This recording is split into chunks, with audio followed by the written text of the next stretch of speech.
Welcome to the Core Experience, your connection to community, business, and the people who make it all happen with your host, Brandon Suba.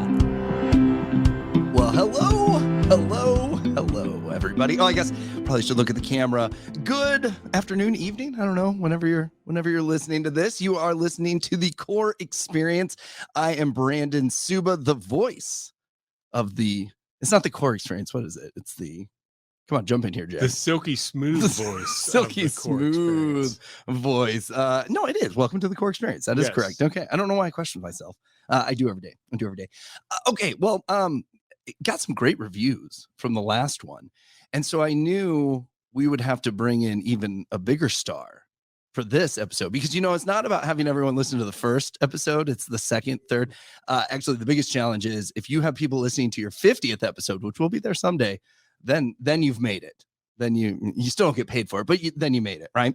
So let's introduce you as we kind of open this up today, because I think our biggest challenge today will be keeping this in that 30-minute sweet spot because, well, and before I introduce you, I'm going to talk about myself here. So I come from mortgages, Brandon Suba, relationship manager at Core Bank, but I came from mortgages at another bank.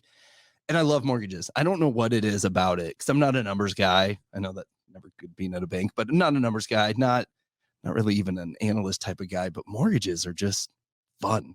Like they're just fun. So if you haven't guessed, we're going to talk a little bit about mortgages, but Jack Pyle with me here today. And Jack, just kind of let the audience know, who are you? What do you do at Core? What's your favorite song? And I think you're married, right? Married. Yeah. I've got 3 kids. I didn't know you had 3 kids. Yeah. They're almost out of the house. So my youngest is a senior at University of Nebraska down at Lincoln. So she'll be graduating in May.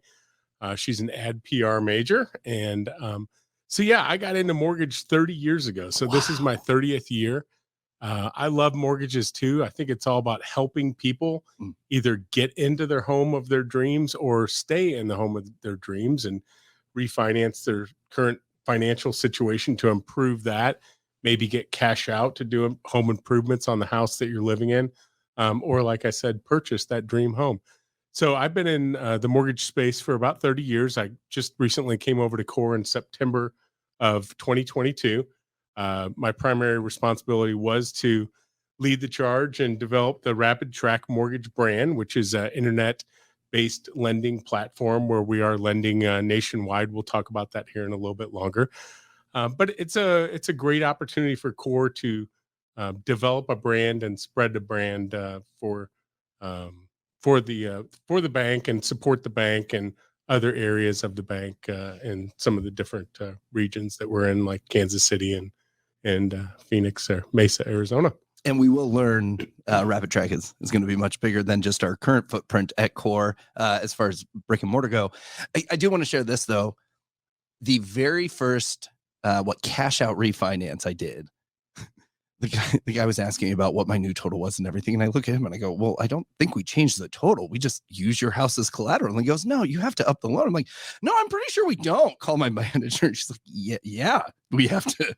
They're going to be paying that back. And I'm like, it just clicked. I did not win that client, but it was because of rate, not because of me. So it was a step in the right direction. So as you can see, I had a crash course into mortgages. By the end, though, I think I had a pretty good grasp on it. Well, I still don't. There's so much to learn. That is true, though. And it's continually changing. So thankfully, I've got a good support staff around me who's very knowledgeable about the underwriting guidelines and the compliance and lending rules and regulations.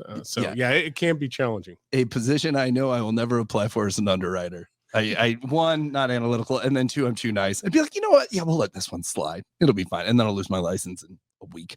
Yeah. Okay, RapidTRAC. RapidTRAC is the secret, not the secret, but the product that we're kind of alluding around and talking about here. So, Jack, you're one of the experts in this realm. You brought it, kind of founded it with Core Bank.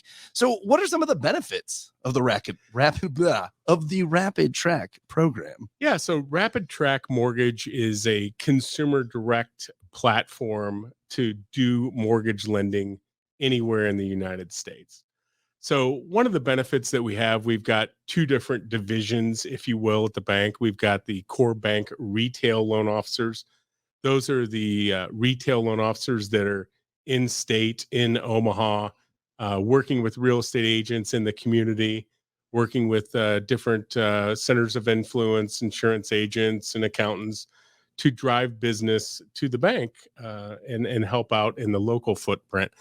And then the RapidTRAC Mortgage brand is really a brand that we're able to advertise out there on the internet, anywhere from Seattle, Washington to Florida to Alabama, all across the U.S., and be able to serve those customers who want to interact with us either through an internet transaction, uploading documents directly to a portal, speaking with the loan officer anytime that they need to throughout the day over the phone, and really not necessarily coming into a branch and sitting down and filling out an application, but enabling them to complete the application on their own time, after hours, at home, in the car, on the phone. Not while driving. Not while driving, no. But you can be sitting in a car. Yeah, exactly. So it's a good opportunity to reach the masses out there when and how they want to interact with you. And a really interesting stat last year, Brandon, was 63% of the mortgage applicants last year completed an online application. Wow. So the demographics of the younger generations, they're just more willing to do that. And I'm 55 and I still like to do stuff online. So it appeals to me as well. But I'm also not afraid to walk into a branch and shake somebody's hand. I still like that interaction as well. Well, and we've talked about it in the past. You even use some video interactions. So it isn't just you put the application in online and email, cross your fingers, all that. You're actually having that communication. I think that's still key within the process, because people, you connect. What Instagram is pictures, right? Yeah, it's just posting pictures with a little caption, and that thing's huge. Well, I've heard it's pretty successful these days. So just to add to that, absolutely, any way that you can connect more with your audience and personalize it, like you said, we use BombBomb, which is an email video chat, and you get to know your customer a little bit more, and they get to know you a little bit more. So it does build that trust factor with that customer. Good. Now, we talked about, obviously, we have the mortgage team at Core Bank. So, and I kind of thought this too, will it impact other areas in Core Bank? Good, bad, challenges? Because, you know, you got boots on the ground, and then you have this opportunity. Oh, I found this link and boom, I'm running with it. But, and there's going to be positives too. So what's the impact for Core Bank? Absolutely not. We're not here to cannibalize from what we have with the Core Bank retail loan officers. They do a fantastic job in market. We have a lot of the same tools there as well, where they're able to take mortgage applications over the phone. But that's not our objective. Our objective is primarily, number one, to help support some of our states that don't have boots on the ground. We have a loan production office in Overland Park, Kansas City. And then we have one that we're just opening up down in Mesa, Arizona. Yeah, exciting stuff. So that's what we want to do, is help those areas, complement them in those areas, as well as expand and open up the net across the U.S. for other areas that we want to go after business. Good. How does LendingTree, this is a question I had written here, but how does LendingTree help with RapidTRAC's Mortgage as far as the online presence goes? Well, that's a good question. They're one of the largest purchasers of Google keywords out there, and they're a big name. You know the name. A lot of people have heard LendingTree. And so they're really an advertiser or aggregator to get people to respond to their ads on Google. Okay. We're doing a lot of that ourselves. We're working with Hurrdat agency right here, and working with them to really develop our own keywords to kind of do our own organic search. I guess you might say paid search and organic search to grow our brand name out there nationwide. But LendingTree is a good avenue for you to go in and purchase leads for certain areas that you want to work with. Do you find purchasing versus organic, what's been easier in the mortgage space? Obviously, there's been some challenges in mortgages. I blame it more on inventory. If I could really dig into what the biggest challenge is in the home market, be it mortgages, real estate, whatever it is, I think it's inventory personally. But as far as organic versus paid, what do you see to be the challenges on the organic side? Well, I think the biggest challenge is developing your brand, right? Yeah. So when you think of online lending, you're kind of thinking of the Rocket Mortgage out there. What? No. And don't say that. We'll edit that out. We'll edit the beep mortgage. We'll call it that. So that's the main thing, is really generating a brand name out there online. We're doing a lot of great things out there, trying to build our name, trying to educate customers about what we do, how we can help them. And that's the main thing, is really try to grow your name. But organic leads are probably going to be the best leads for you to work, because it's a mutually exclusive lead, as opposed to LendingTree, where they might sell those leads to 2 or 3 different banks to compete to. Well, I want to be honest about it, right? But then they've got 2 or 3 banks calling on that one customer to compete for the business. And it's great for the consumer to be able to get the best price possible and shop 3 different mortgage companies. That's great. But the organic leads, a more disciplined lead that's in front of you and available to have their 100% attention without being drowned out from 2 or 3 other lenders that might be giving them a call. Yeah, exact same in just the mouth-to-mouth marketing or referral world, right? A referral pass from your friend that's recommended you and has talked highly, even used your services, it's going to be a lot easier to close or continue the process versus, I don't know, buying leads has always been a tough one in my head. Yeah, it is hard. I think it's because you're not the only one that got those. And I've been in sales positions too, where, oh yeah, we provide leads, no problem. And you look over them, you're like, well, half these people don't even need my services, but thanks. My sales force is just jam packed with all these opportunities, and really only half of them are valuable. And I mean, every company pays for a lead in some sort, be it, of course, the marketing side or actually buying the list from it. Yeah, it's actually interesting is, there's so many studies on purchasing leads and working leads, right? So, a lot of it, I think 60% of it is how you work the lead versus the lead quality. So it's real important. There's over 50% of the leads that most companies purchase are never called a second time. So you're not going to have much success if you're just one and doneing. And I know it's hard. We're not trying to overwhelm people, but we definitely want to try to reach out to them as many ways as we can. So we will provide text messages where we'll text the customer, we'll email them, we'll try to give them a call a couple times. So it's real important that you do stay in front of that customer, because we're busy all the time right now, right? So you might have suggested some interest on the internet and clicked your button and then walked away to come to this podcast or go to a meeting or whatever. And if I'm calling you right now, Brandon, you're not going to answer the phone because you're doing something right now, right? If I don't have your number saved, I'm not going to answer it either, even if I'm not here. But yes, you are correct. But so that's the importance of, trying multiple times to contact the customer and trying to reach them in several different ways, and do the bomb videos where you can do a video and provide a little bit of that trust so that they can give you a call back and you can have a meaningful conversation. Sounds like you're ahead of the game in this old market. Everything changes in a day, but for sure. All right. So speaking of changing in a day, goals. What are kind of your long-term goals for the RapidTRAC program? Well, I've got a lot of big goals, right? Big I don't want to necessarily share those here because we have to walk before we can run. So I'd say our number one goal right now is to provide support, like I said, for the Kansas City and Arizona markets. And we got off a great call with Ben Maskus and Billy last week, and they're really excited for us to be able to help them co-market and have another product out there so that they could continue to drive business and create a name for themselves in the market there.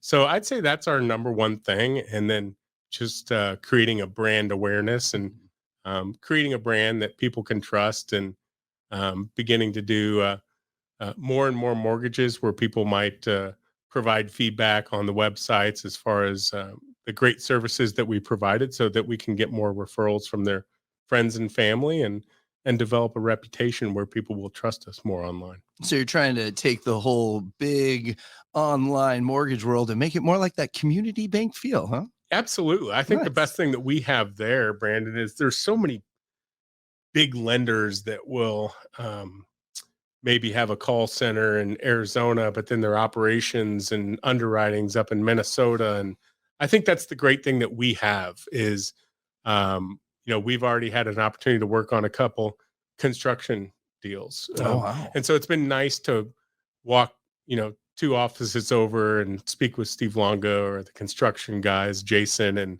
and share with them and collaborate with them right there in the office. Our underwriters are right there. So I think we're going to be able to provide outstanding service for our customers by being that community bank, small bank feel, but also doing lending nationwide. Yeah, right. Well, I didn't even really think about how it all funneled to the team at the headquarters there when it comes through. I mean, everything's online on the front side, but then we still underwrite it and process it. Absolutely. And all of that. So it does give it that kind of local feel.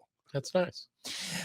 Okay. As I said, from Mortgages, Love Mortgages, there is a program out right now, and I'm going to cheat. I'm going to read it here. It's the First Time Home Buyers Federal Home Loan Bank Grant. I am a little familiar with this. I actually saw a post. I think it was a real estate agent friend of mine posted it. And so Brandon Fowler, I texted him at like 9:30 at night. Hey, not realizing what time it was. I'm like, Brandon, is this program for real? Like, is this agent crazy or is this for real? He's like, no, it's for real. We just got some news on it. So he sent me over, but I'm going to let a professional as yourself with much more experience than myself tell us a little bit about that program, because I think it's huge. I think it's huge. Absolutely. That's available through our retail group for the Nebraska loans. And then it's also available in Kansas, Oklahoma, and Colorado. And what that is if you're a first-time home buyer, you're able to get grant money up to $7,500 that's applied to your down payment and your closing costs. So it's almost free money. It's forgivable, Brandon, over a 5-year time period. Okay. So as long as you're in the house for 5 years, it's 100% forgivable. So it's a great way for people in low to moderate income. I don't know the exact dollar amount. If you want to call RapidTRAC Mortgage, we're happy to look up where you live and give you the maximum income limits that you can earn in order to qualify for that program. But it's a great program to help people out. And affordability is one of the big things, one of the big problems that we have right now in mortgage. Just like you said earlier, the inventory levels. So there are 3 things that really drive what your payment are.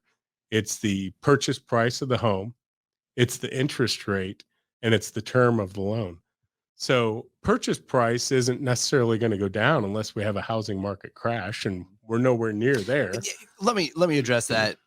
After 2008, so many regulations were put into place.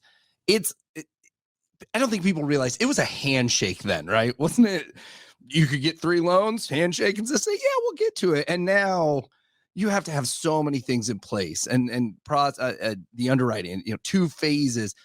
So when people ask me, is the bubble going to burst? That was real popular. I tell them, no, we have too many good regulations in place that the people that have homes, minus life-changing experiences, they should be able to afford them through the good times and the hard times, even with a little rate, you would have it locked in anyways.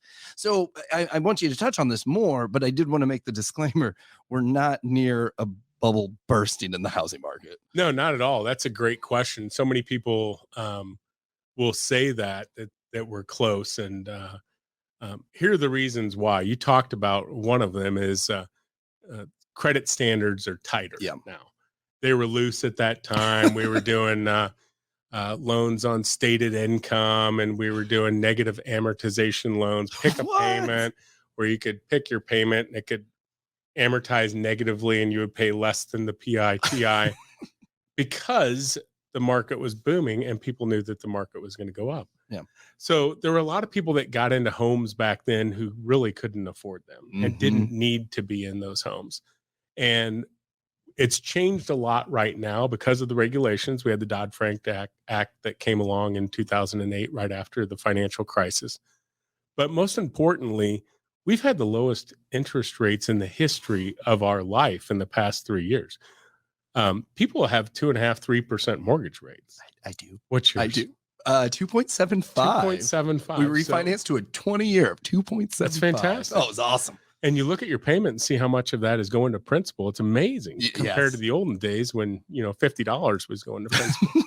So that's one reason is people aren't going to let their homes go when they've got so much equity in their homes and they have a low payment. We are seeing consumer debt go up right now with interest rates and so forth. So, people are going to quit paying on their credit cards and their cars before they quit paying on their homes. Yep. What happened back in 2008, people just shouldn't have been in the home in the first place. The second thing is inventory levels are extremely low right now. We were talking about that, I think, before the podcast. There's just no inventory of homes out there. And so, again, we don't see a huge amount of foreclosures. I want to say the number off the top of my head was we have about 100,000 foreclosures going on at any given time. And at the peak back in 2008, it was 1.1 or 1.3 million foreclosures going on. So we don't have that foreclosure issue going on. So I think we're at a time we might see we might see home prices come back a little bit. Unfortunately, these young kids we're going to have to come up with a 40-year fixed rate mortgage for some of these kids to be able to pay for it. I'm not kidding. That's the only thing you can mess with. You can't mess rates, wherever the rate market takes us. And then the home price is the home price. And the last thing you can tinker with is really the term and spread that out. So I wouldn't be surprised if the agencies begin to do a 40-year fixed rate. Would that be the first time for a 40-year? There's some 40-year products out there. I thought so. Not with Fannie Mae and Freddie Mac, which are your best rates available. So a lot of non-QM borrowers, it's non-qualified mortgage that doesn't get sold to Fannie Mae or Freddie Mac. And so it's just private loans that are out there. And so there are some 40-year fixed rate mortgage loans there. Now, they're not going to be the best rates ever. Of course. They're going to be priced up a little bit due to the risk and the private structure of those mortgages. But it certainly can help some people. So going back to the home buyers, and I'm 100% leaning on you from your history. Is that similar to that $8,000 tax credit from 2009 or so? I mean, I took advantage of that in our first home, and I don't think we ever had to pay anything back on that. I don't really remember what the rule was. I'm not quite sure. I think that was a tax credit that if you owed $4,000, you get $8,000 back. Did they cut your check at the end of the year, Brandon? At the end of the year. I think that's the difference here, because this program you get to use at the time of closing. That one, I remember we literally had the $8,000 saved. Okay. We dumped it all into the home, and then we did get that back. Get it back. So it was a tax credit. You get it back at the end. Yeah, this is a little bit different. If you qualify and if we reserve the funds available through Federal Home Loan Bank, then we will fund $7,500 just like it was your down payment, and then after the loan closes, we'll settle up with the Federal Home Loan Bank, and they'll give us that money back that was put in the transaction on behalf of the customer. And of course, we have a giant listener base. So for all of our real estate agents out there here in Nebraska, you can use this tax credit along with NYFA, if I'm correct. Yes, you can. Yep. Absolutely. So that's a win-win-win-win-win. To get someone in a home, they have some of those challenges. And just for the listeners, NYFA is the Nebraska Finance Authority, where there are some programs available through NYFA where there's home buyer assistance there as well. They when I was in it, they were talking about upping their minimum amount or their max amount, and as home prices were going up very, very quickly, I was very happy to see that they did in fact improve on those too. So just more opportunity there. Yeah, I think it's important that more and more of these government sponsored or state-backed programs help home buyers out there, because it's hard. I think about my own kids, and as they, go to purchase a home themselves, I don't even know. Nebraska, what is it? 275 or 300,000 for starter homes? It's the starter homes. Yeah. Oh, yeah. Crazy. Yeah. I'm seeing split levels over 200,000 to me is just a little crazy to begin with, but that's very much becoming the norm in our, and it's not just here. It's way worse in other areas. Cause I was working with somebody in California, and just what they were getting for the cost that they were having me price out, I couldn't believe. We're talking 1 bedroom, 1 bathroom, 500,000 easy. You should see some of the appraisals that come in, and you'll be shocked when we do some loans in Los Angeles or San Francisco. $1.1 million purchase price. And in our minds, we're expecting to see a mansion. Yeah, I would. Back. Yeah. And it is a little 2-bedroom, 3-bedroom, 1-car garage, carport sometimes, 1,200 square feet. It's amazing how real estate has just boomed on the coasts, and how it continues to go up. Well, good investment. It's a good world. It's a world that's very important. One thing I was going to say, why I like the NIFA program so much in these credits, with rents at the rates they are, a lot of the times my borrowers, they could afford the mortgage. They just couldn't qualify for the mortgage. So when I would start enrolling them in the NIFA program, I would always tell them, look, this is assistance, but realize this is just the little extra piece we need to pass all the underwriting to get you into this home. Because normally, especially when rates were a little lower, their mortgage, including everything, was less than what they were paying for rent, because all the rents had gone up at that point. Right. So I love the program. I love the federal home loan grant program too. I think these are all important things that allow people to meet the American dream, buy that home. That's right. And that's how you build wealth in is real estate. And, people we need this assistance to help them out with the down payment, because a lot of them can't afford the payments and can qualify for the payments. But it's a great way for them to build wealth. We talked about the housing bubble of 2008. And there was an article that I read the other day, or a YouTube, or probably a video, probably a podcast. And it talked about one of the gals on CNBC or something, where she continually said that the market's oversold, the market's going to crash, the market's going to crash. And if you had listened to her, not purchased over that 12-year period, you would have missed an 83% run up in a valuation of a home. So you think about it, a $200,000 house at that time, you would have been about $375. Yeah. And that's what the market has done. We've seen it right now, how much the market has gone up, even in good old Omaha, Nebraska, which isn't super volatile, but we have seen quite a bit of a run up even here. Yeah. All right. Well, any final thoughts here, as you've educated us so much with the opportunity with RapidTRAC? Well, I think the final thoughts are, please look us up, RapidTRAC, TRAC Mortgage.com. Our phone number is 844-999-TRAC. Okay. TRAC. So 844-999-8722. I should have had our number memorized, but yeah, please take a look. Brittany from our marketing group does some awesome blogs out there, so you can read the blogs. Always relevant content. She's keeping that updated. There's some calculators to figure out what your payments are and kind of get an update on what interest rates are at this time. And you can meet the team, see who's here to serve you. All right. Pass it on to your friends and your family.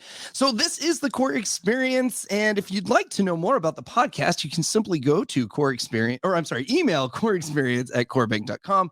We are on all the different podcast ways. We are on the YouTube. We're on the YouTube. See, that's how I know I'm getting old. I'm putting the in front of social media. Are we on Spotify? We are on Spotify. Yep. And what is this one? The Microsoft Apple Podcast. It's the Apple Podcast. Okay. Pretty much anywhere you can get them. We are on the YouTube channel. It's the Core Bank YouTube channel. So go check that out. Subscribe. And then when we push these out, you'll get a little notification. You'll be able to enjoy the video if you're just listening right now. So, Jack, thank you so much for your time today. Like I said, I was so excited for this one. Mortgages has a little near dear place in my heart. I do like the relationship management side I'm on now, but having the mortgage, well, thank you. But having the mortgage knowledge is huge because I'll just drop this real quick.